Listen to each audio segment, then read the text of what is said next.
Lusk, Wyoming, a quiet little town of 1,400 people.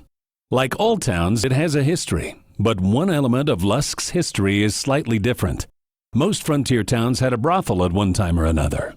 Typically, they operated in a seedy part of town and were constantly shut down by law enforcement.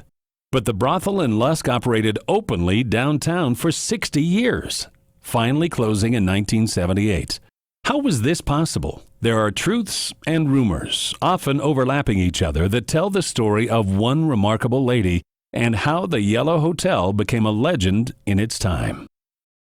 Well, Madame Dell had the Yellow Hotel, and her ladies looked so fine, with sweet perfume, cozy rooms, and a good hot loving time.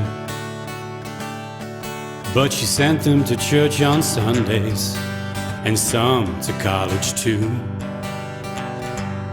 And in the days of the Depression, she helped pull the whole town through. Dell Burke moved to Lusk in 1919 at the height of the Lance Creek oil boom and opened the Yellow Hotel. Business was great, and it soon became apparent that Dell was much more than a madam, but a shrewd businesswoman as well. In the 20s, there came a time when the power plant, the water and power plant was in bad need of repair, and the town didn't have it. The word was that Dell stepped in and helped out financially, which backs up her occasional comments to people who were saying things like, well, we got to run that brothel out of town. That's just not good. And her answer was, at least once, well, you shut me down, I'll shut down the lights.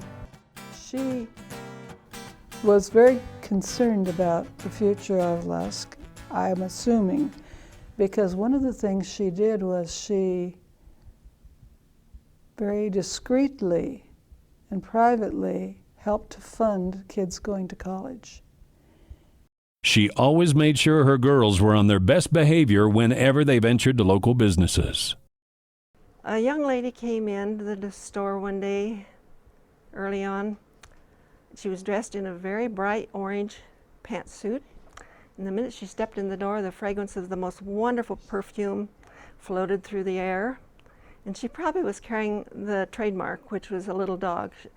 Anyway, she wanted to buy a radio on time, pay half and half more in 2 weeks.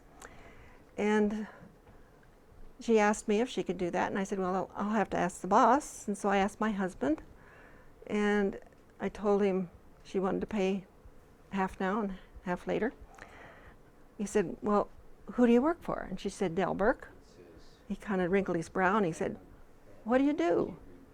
And this young lady looked at me kind of confused and like, help me here. She got the radio. So join us on a journey to discover the fact and fiction behind one of the West's most colorful and endearing personalities, Dell Burke and her Yellow Hotel. Just bring back the Yellow Hotel and that wild old buckaroo.